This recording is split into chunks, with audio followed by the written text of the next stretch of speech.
Welcome friends.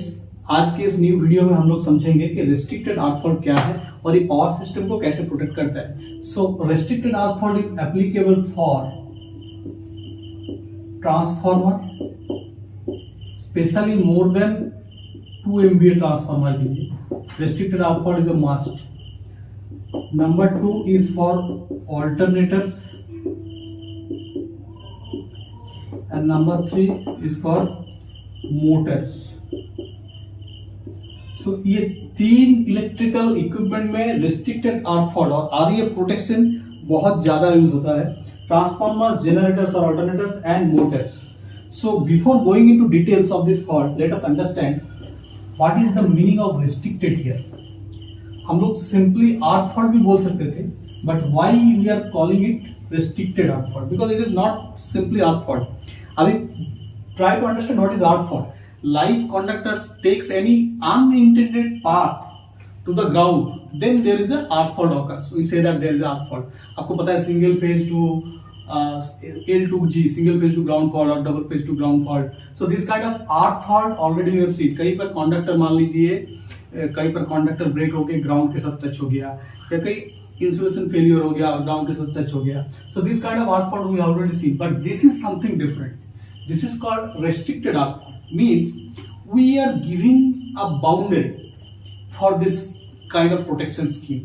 So we are specifying a certain area where we are going to protect. Which area we are going to protect? Particular area. For example, this is a star connected transformer. This is a star connected transformer, and this is the neutral point. Let us give an example here. For example, I am drawing a star connected transformer.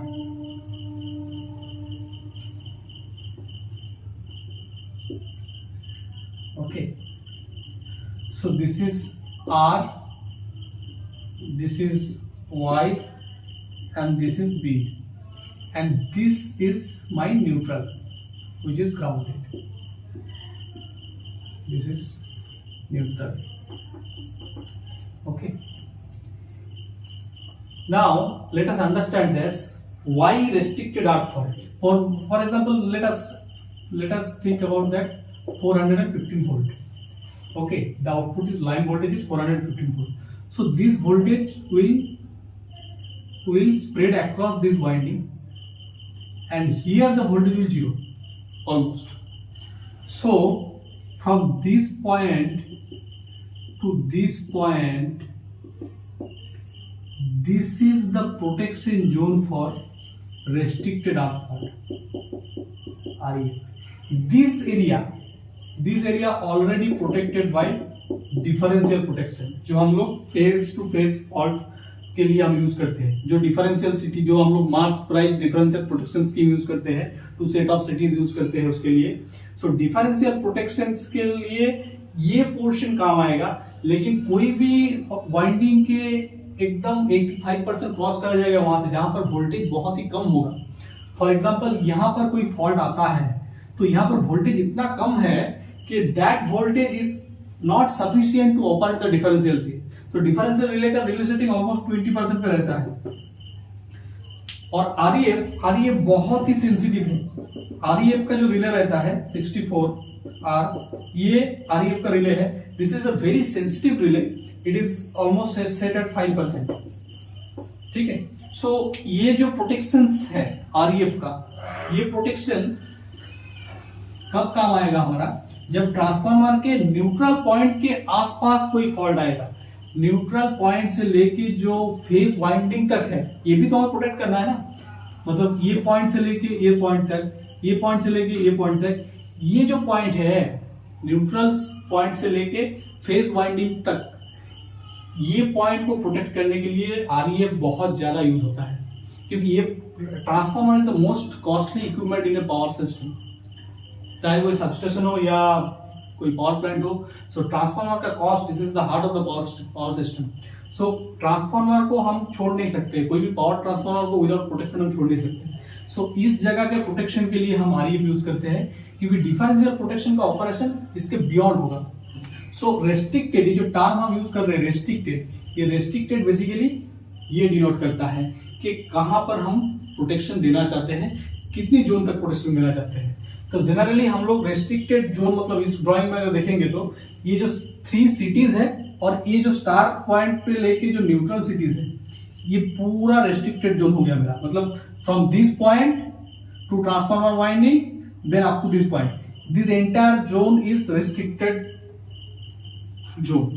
सो इस zone में अगर कोई arc fault आएगा, इस zone में transformer के winding का से कोई आर्क का फॉल्ट आएगा, then the REF relay will operate. अगर यहां पर कोई फॉल्ट आएगा, then REF suppose not to operate. We are supposing that यहां पर अगर कोई फॉल्ट आए तो आरईएफ शुड नॉट ऑपरेट। ठीक है, हम हमारा जोन ये है, दिस आर माई जोन। इस जोन के अंदर ही ट्रांसफार्मर का अगर कोई इंटरनली ग्राउंड फॉल्ट होगा, आर्क फॉल्ट होगा, then only the REF relay, REF 64 arc relay should operate. Clear? Now let us understand how this REF protection works in a generator or transformer. I have already drawn a star connected transformer winding and एक transformer के तीनों phase में हम लोग ने तीनों city लिए हैं। ठीक है, एट न्यूट्रल में एक सिटी है। सो कोई भी ट्रांसफार्मर के लिए अगर हमको REF प्रोटेक्शन देना है, so total 4 set of city should be connected in parallel. You can see all these cities are connected in parallel. जिसका secondary parallel में connected, ये भी parallel में ही है। ठीक है, so ये हर एक सिटी का S1 S2 S1 S2 S1 S2 parallel में connected है। ठीक है, and ये जो तीनों सिटी और इसके साथ न्यूट्रल सिटी पैरेलल में कनेक्टेड है, इसके बीच में हम लोग रखते हैं कनेक्शन करने के टाइम ये जो देते हैं हमको, इसको बोलते हैं REF relay. This is REF relay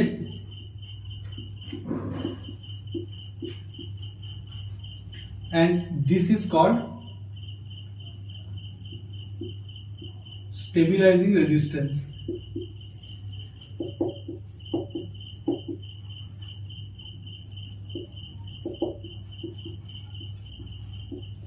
सो ये दोनों का काम क्या है, हम लोग जब डिस्कस करेंगे तो बताएंगे कि स्टेबिलाइजिंग रेजिस्टेंस का काम क्या है। तो first let us understand the drawing कि ये आपको यार्ड में एग्जैक्टली ऐसा नहीं मिलेगा। आपको यार्ड में जब आप देखने जाएंगे तो ये जो पोर्शन है, ये जो फेज वाइंडिंग है ट्रांसफार्मर के फेज, ये तीनों सिटीज और ये न्यूट्रल सिटी, ये पूरा आपको यार्ड में मिलेगा। मतलब आप कहीं फील्ड में जाएंगे, पूरा फील्ड में आपको दिखेगा। ये वाला जो पार्ट है ये आपको कंट्रोल पैनल के अंदर दिखेगा। I will give you some practical example also, फिर पिक्चर्स भी दिखाएंगे आपको कंट्रोल पैनल का। सो ये जो पार्ट है, मतलब REF रिले आपको फील्ड के यार्ड में नहीं मिलेगा, आपको कंट्रोल रूम में मिलेगा। और स्टेबिलाइजिंग रेजिस्टेंस भी कंट्रोल पैनल के अंदर मिलेगा। बट ये जो cities and this connections, this will be visible at the yard near the transformer. ठीक है, so now let us understand कैसे ये फॉल्ट काम करता है। सो फर्स्ट हम लोग देखते हैं कि अगर ट्रांसफार्मर के बाहर कोई फॉल्ट आता है, मान लीजिए यहां पर एक फॉल्ट आया, दिस फॉल्ट इज F1। मान लीजिए यहां पर अगर कोई फॉल्ट आया तो व्हाट विल हैपन, ये ट्रांसफार्मर के अगर यहां पर फॉल्ट आया तो फॉल्ट करंट यहां से यहां तक फ्लो करेगा, क्योंकि ये इधर से ग्राउंड होगा। So fault current will try to flow like this and then it will try to ground through this point। ठीक है, सो इधर अगर फॉल्ट करंट फ्लो करेगा, मतलब ट्रांसफार्मर के सिटीज में ये जो 3 सिटीज है, ये सिटीज के प्राइमरी में अगर इस डायरेक्शन में फॉल्ट करंट फ्लो करेगा तो सेकेंडरी करंट का डायरेक्शन क्या होगा, ये just try to understand. The secondary current direction होगा, let us assume that this is I1। Secondary current का डायरेक्शन होगा I1। ओके, एंड यहां पर फॉल्ट आया है तो क्या होगा, ये फॉल्ट ग्राउंड होने की कोशिश करेगा ऐसे, then there will be current flowing through this like this, जो ऐसे करके पाथ बनाएगा, मतलब इस ऐसे करके फ्लो करेगा। So this path it will follow, क्योंकि फॉल्ट आया है यहां पर। सो अगर इस सिटी में प्राइमरी में इधर करंट फ्लो करेगा तो सिटी के सेकेंडरी में करंट क्या होगा, उल्टा इधर, correct. So this current will be I2 ये जो करंट है, ये करंट आ गया आपका I1, ये I1 आपको, और इधर आपको मिल रहा है I2। ये पॉइंट पे I2 घुसने का कोशिश करेगा और ये और पॉइंट पे I1 एंटर करने की कोशिश करेगा। सो अगर हम ड्राइंग में देखेंगे I1 and I2, this both current will try to cancel out each other. ये दोनों करंट की वैल्यू सेम रहेगा। So this two fault current will try to cancel out each other and thus this relay will not operate, क्योंकि ये दोनों current एक दूसरे को कैंसिल आउट कर देगा एंड दैट्स व्हाई इधर जो करंट है वो नलीफाई हो जाएगा, इधर आरईएफ रिले को ऑपरेट करने के लिए कोई करंट नहीं रहेगा। ठीक है, so this is the condition where any fault comes beyond restricted zone. मैंने पहले बोला रेस्ट्रिक्टेड जोन हमारा ये है। रेस्ट्रिक्टेड जोन के बाहर अगर कोई फॉल्ट आता है तो दो करंट जनरेट होगा। एक तो फॉल्ट जहां पर क्रिएट हुआ है, ट्रांसफॉर्मर वाइंडिंग से करंट उस पॉइंट पर फ्लो करेगा, क्योंकि यहां तक फॉल्ट आया तो current definitely will flow towards this point. So इधर का प्राइमरी में करंट का डायरेक्शन अगर ये होगा तो सिटी के सेकेंडरी में अपोजिट करंट डायरेक्शन होता है, तो सेकेंडरी में आएगा, ये आपको पता है फेजर डायग्राम ट्रांसफॉर्मर का, I1 and I2 in the phase opposition. So इधर सेकेंडरी में करंट का डायरेक्शन होगा this one I1 and this I1 will try to cancel out the current of neutral CT. Neutral CT में secondary में current I2 आएगा, सो I1 and I2 cancel out होगा, ये relay inoperative रहेगा, relay operate नहीं करेगा। Okay, this is very clear. Now let us see what happen if there is any fault inside the restricted zone। मान लीजिए यहाँ पर एक टू पे एक फॉल्ट है, तो क्या होगा, फॉल्ट करंट यही से ग्राउंड होने का कोशिश करेगा और ये क्लोज पाथ बनाएगा, क्योंकि हमने न्यूट्रल को ग्राउंड किया है। So this fault current F2 जहां पर रेस्ट्रिक्टेड अंदर जिस पॉइंट पे फॉल्ट होगा वहीं से वो क्लोज होने की कोशिश करेगा। हमने पिछले केस में देखे थे, पहले केस में क्या था, जब आउटसाइड प्रोटेक्टेड जोन था तो वहां से ग्राउंड होने की कोशिश किए थे, इसीलिए ये सिटी और ये सिटी, ये दोनों city comes into the picture. Okay, so total 4 city comes into the picture, phase city and neutral city. But here क्या होगा, ये सिटी कंप्लीटली नेग्लेक्टेड हो जाएगा, क्योंकि फॉल्ट यहाँ पर जाएगा ही नहीं। यहाँ पर अगर फॉल्ट आया है या यहाँ पर कहीं पर फॉल्ट आया है, ग्राउंड फॉल्ट जो इस सिटी के बिफोर एंड आया है, मतलब रेस्ट्रिक्टेड जोन में आया है, तो ये सिटी में करंट फ्लो होने का सवाल ही नहीं है, क्योंकि उससे पहले ही वो फॉल्ट करंट ग्राउंड होगा। So now this will try to create a close path through this like this. Okay, and this neutral CT जो है एनसिटी, यहां पर प्राइमरी में करंट फ्लो होगा ऐसे एंड सेकेंडरी में करंट फ्लो होगा ये I2। मतलब पिछले के केस में जैसे I1 एंड I2 था, यहां पर ओनली I2 विल फ्लो, ये I2 फ्लो करेगा और यहां पर रिले को ऑपरेट कराने के लिए ओनली I2 करंट रहेगा and this I2 will operate the relay because I1 कोई प्रेजेंस है ही नहीं, इधर कोई I1 रहेगा ही नहीं इस रिले को, इस करंट को बैलेंस करने के लिए। सो प्रीवियस केस में हमने क्या देखे थे कि इधर से I1 फ्लो हुआ था, क्योंकि fault current outside protection zone था, इसीलिए I1 एंड I2 दोनों करंट था, एक दूसरे को अपोज किया था। सो रिजल्टेंट करंट 0 था and that's why REF relay operate ही नहीं हुआ। जो हमारा ऑब्जेक्टिव है कि आउटसाइड ऑफ प्रोटेक्शन जोन अगर है तो REF should not operate, but inside protection zone में रहेगा तो आरईएफ ऑपरेट होना चाहिए। एंड हम क्या देख रहे हैं कि इनसाइड प्रोटेक्शन जोन अगर है तो दिस सेट ऑफ सिटीज जो फेज सिटीज है, this will be completely neglected because fault वहां तक गया ही नहीं। So only neutral CT will comes into the picture and because of neutral CT only current I2 will flow through the REF relay and this will operate the circuit breaker of the associated relay.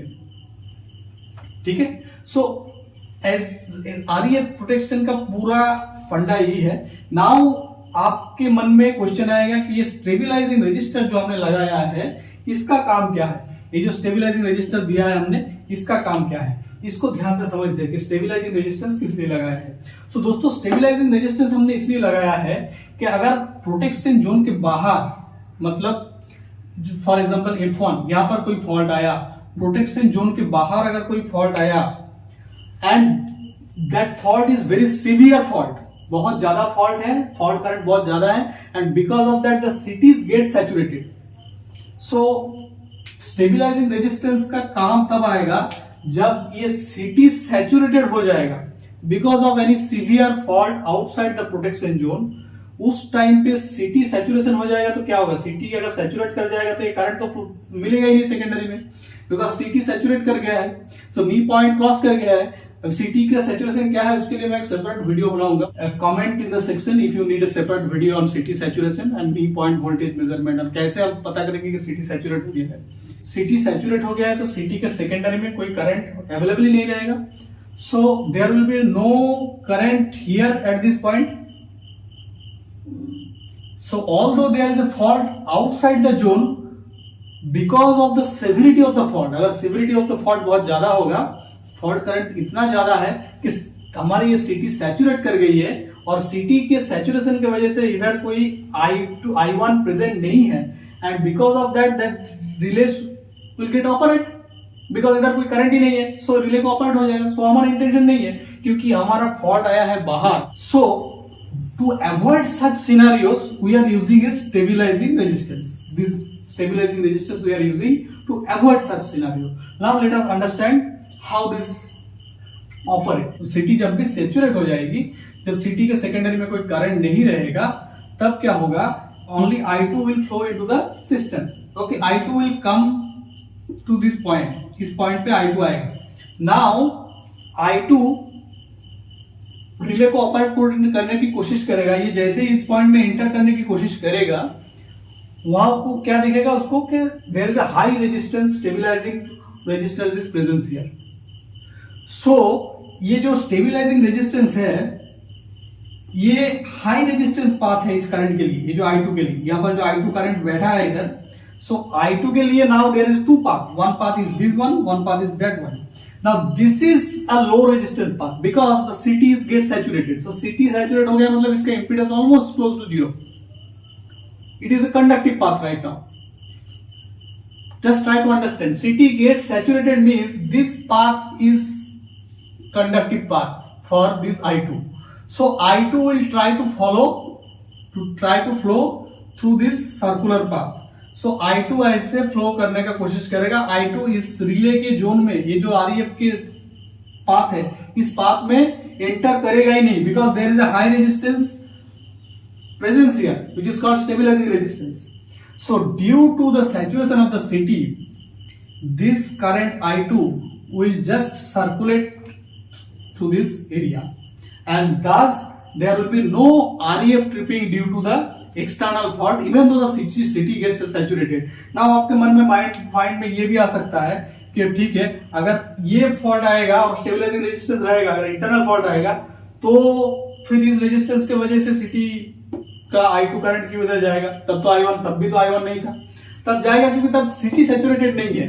So there तब ये path जो है, ये path high resistive path है क्योंकि city saturated नहीं था, तब करंट इधर ही एंटर करेगा एंड सर्किट ब्रेकर को, एसोसिएटेड सर्किट ब्रेकर को ऑपरेट करेगा। सो दिस इज द मेन फंडा ऑफ दिस एंटायर सिनेरियो कि REF protection will always operate in restricted zone. Restricted zone के बाहर अगर कुछ फॉल्ट आएगा तो REF ऑपरेट करेगा ही नहीं। अगर सिटी सैचुरेटेड है तो stabilising resistance will help it out to get to avoid unwanted tripping. अगर सिटी सैचुरेटेड नहीं है तो दो करंट I1 एंड I2, इधर जो करंट फ्लो हो रहा था I1 and I2, this two current will balance with each other.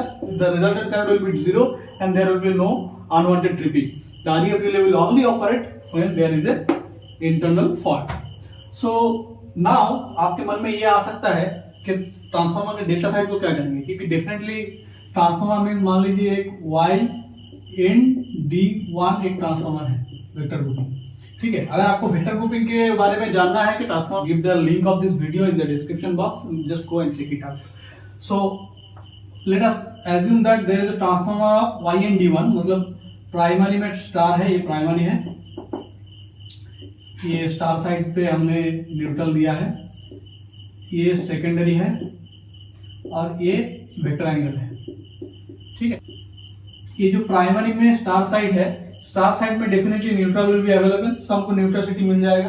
ये जो न्यूट्रल सिटी है, इसी न्यूट्रल सिटी मिल गया है और हमने प्राइमरी साइड को प्रोटेक्ट कर दिया है। कोई भी स्टार साइड पे आरईएफ देने के लिए कोई प्रॉब्लम नहीं है।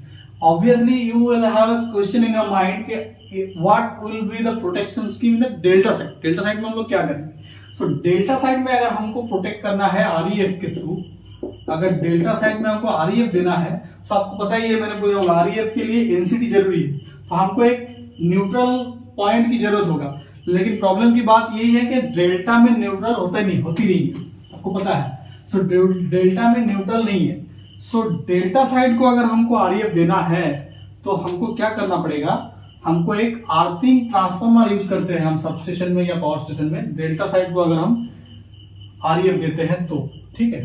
Just I will draw one delta connection here.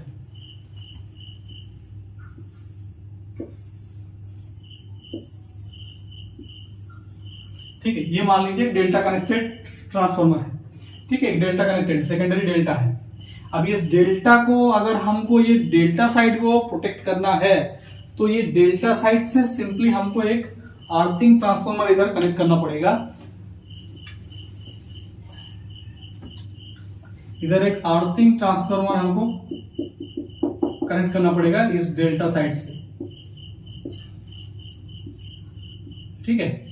एक अर्थिंग ट्रांसफार्मर कनेक्ट करना पड़ेगा, जिस अर्थिंग ट्रांसफार्मर एक न्यूट्रल बना के हमको देगा। अर्थिंग ट्रांसफार्मर का काम है, earthing transformer generally zigzag star रहता है, ठीक है। ये अर्थिंग ट्रांसफार्मर एक न्यूट्रल प्रोवाइड करेगा, जिस न्यूट्रल ट्रांसफार्मर में हम लोग एक एनसीटी लगाएंगे, उस ट्रांसफार्मर में इटसेल्फ एक ये जो अर्थिंग ट्रांसफार्मर है इसके ऊपर एक न्यूट्रल सिटी लगा रहेगा ऑलरेडी। इस पॉइंट पे एक न्यूट्रल सिटी एनसीटी लगा रहेगा। ये जिगजैग स्टार कनेक्टेड रहता है, जिगजैग स्टार रहता है, जनरली जिगजैग स्टार रहता है ये, ठीक है। So this transformer will give you one NCT and neutral connection and thus we can have same REF scheme in the delta side also। जो भी मैंने बताया आपको अभी तक, the same things I will explain you in the yard, ठीक है। Practically मैं दिखा रहा हूँ आपको, एक यार्ड में आया हूँ। This is a 20 MVA transformer, ठीक है। So 132 kV is the high voltage side and 33 kV is the low voltage side। And कोई भी ट्रांसफार्मर मैंने आपको बताया था, अगर वो मोर देन 2 MVA रेटिंग है तो we cannot take any risk and we have to protect it with REF। So इसमें देखिए आप, ये जो सिटी दिख रहा है छोटा सा, ये जो छोटा सा सिटी दिख रहा है जो ग्राउंड किया हुआ है, ये है न्यूट्रल सिटी एनसीटी, ठीक है। ये प्राइमरी साइड से लगा हुआ है, ठीक है। और ये जो बड़े 3 सिटी दिख रहे हैं आपको, देखो 1 2 3, ये जो बड़ा 3 सिटी दिख रहा है, मेरा लाइट को फोकस किया हूँ मैंने, ट्राई कीजिए। ये 3 सिटी ऊपर कनेक्टेड है ये ट्रांसफार्मर से, प्राइमरी साइड से, सो फेज के साथ कनेक्टेड है, जो मैंने आपको डायग्राम में ड्रॉ करके दिखाया था। सो फेजर डायग्राम में, तो सेम इधर 3 फेज सिटी और न्यूट्रल सिटी, ये स्टार साइड को प्रोटेक्ट करने के लिए हम लोग यूज करते हैं, मतलब एचबी साइड को, HB side is star. So HB side के प्रोटेक्शन के लिए ये 4 सेट ऑफ सिटी है। लेकिन डेल्टा साइड जो देखिए, जो सेकेंडरी साइड है, डेल्टा साइड इज है, this side is low voltage side and 33 kV delta side. अभी डेल्टा साइड के प्रोटेक्शन के लिए मैंने आपको बताया था कि डेल्टा साइड को प्रोटेक्ट करना भी हमारे लिए इंपॉर्टेंट है। We can not take risk, and delta side को प्रोटेक्शन देने के लिए, आरईएफ प्रोटेक्शन देने के लिए हमको एक न्यूट्रल चाहिए। और वो न्यूट्रल के लिए हम लोगों ने क्या किया है, हम लोगों ने अर्थिंग ट्रांसफार्मर लगाया है। 33 kV डेल्टा साइड है, वहाँ से इनपुट लिया है, मतलब यहाँ वहाँ से 3 कनेक्शन देखिए आपको दे रहा है, और इधर एक न्यूट्रल ये प्रोवाइड कर रहा है। This is the neutral side, और यहाँ पर एक सिटी हमने लगाया है, ठीक है। सो ये डेल्टा साइड को प्रोटेक्ट करने के लिए ऑलरेडी आपको पता है कि डेल्टा साइड में भी मेरा सिटी है। ये देखो, ये ऊपर एक बार दिखाइए, ये तो तीन सिटी है। ये डेल्टा साइड में 3 फेज सिटी लगाया हमने, तीनों लाइन पे देखिए 3 सिटी है ये डेल्टा साइड में। और ये अर्थिंग ट्रांसफार्मर से हमको एक सिटी मिल रहा है, जो अर्थिंग ट्रांसफार्मर जो स्टार पॉइंट बना रहा है, वो स्टार पॉइंट पे एक सिटी लगाया हमने। So with the help of this star point and this 3 CT we are getting REF protection in the delta side, ठीक है। अभी दोस्तों मैं आपको कंट्रोल पैनल में लेके जाऊंगा। ये जो जितना भी चीज आपको दिखाया यार्ड में इतना ही अवेलेबल है, मतलब यार्ड में आपको सिर्फ ट्रांसफार्मर एंड सिटीज की कनेक्शन दिखेगी आपको। बाकी जो REF के रिले है, जो स्टेबिलाईजिंग रजिस्टर है, जो मेट्रोजिल रजिस्टर है, ये सब आपको दिखेगा कंट्रोल पैनल में, बिकॉज दिस वायरिंग इसके नीचे से, यार्ड के नीचे से कंट्रोल पैनल में जाके आपको फिक्स किया गया है, ठीक है। So let's go to the control panel now. ये 33 kV मतलब LV साइड जो डेटा साइड है उसके कंट्रोल पैनल से, और इधर ये जो है ये 132 kV मतलब HV साइड का कंट्रोल पैनल है। ठीक है, तो मैं आपको दिखाना चाहूँगा दोनों साइड पे हमारा REF प्रोटेक्शन रिले दिया गया है। हाँ, ये देखिए 64R REF प्रोटेक्शन रिले आपके TR2 के पैनल में भी दिया गया है। अभी HV साइड पे आते हैं, HV साइड पे भी आपको ये देखिए 64R HV, ये है हमारे HV साइड के पैनल, ये है HV साइड के पैनल, HV साइड के 20 एम्पियर पैनल। तो दोस्तों ये देखिए मैंने आपको बताया था इस रिले में, इस रिले के साथ ये जो रिले लगाया गया है इसके साथ एक स्टेबलाइजिंग रजिस्टर लगता है। So this is our stabilising register. ये स्टेबलाइजिंग रजिस्टर का काम क्या है कि जब सिटी सैचुरेट कर जाएगा तब out of the protection zone अगर कोई ट्रिपिंग ना आए, इसलिए स्टेबलाइजिंग रजिस्टर करंट को रोकता है रिले में घुसने से। और ये है, इसको कहते हैं मेट्रोजिल। आपको देखो इसमें नेम लिखा भी रहता है मेट्रोजिल रजिस्टर्स। ठीक है, ये मेट्रोजिल का काम है, ये है मेट्रोजिल। ठीक है, ये क्या है, सडन वोल्टेज स्पाइक से हमारे कंट्रोल पैनल्स को मतलब रिले को, REF को एंड उसके कनेक्शंस को, सारे सिटीज के कनेक्शंस और ऑल द सब्सिक्वेंट कनेक्शंस को प्रोटेक्ट करता है for any sudden voltage spike. अगर जैसे मान लीजिए आपके कोई अंदर शॉर्ट सर्किट आ गया तो शॉर्ट सर्किट के टाइम, आर्क फॉल्ट के टाइम करंट और वोल्टेज के इनरश बहुत ज्यादा हो सकता है, there might be a heavy inrush of voltage, that time ये मेट्रोजिल रजिस्टर इस पूरे कनेक्शंस को प्रोटेक्ट करता है। ठीक है, ये सेम आपको मैं HV साइड पे दिखाया, सेम आपको LV साइड पे भी मिलेगा। LV साइड पे भी दिखा देता हूँ आपको। देखिए कंट्रोल पैनल में देखिए मेट्रोजिल रजिस्टर्स दिया गया है, और इधर देखिए स्टेबलाइजिंग रजिस्टर दिया गया है, नीचे थोड़ा नीचे, हाँ स्टेबलाइजिंग रजिस्टर दिया गया है। ठीक है, ये स्टेबलाइजिंग रजिस्टर है। Thank you for watching this video, kindly ignore the background noise. We shall meet again in the next video.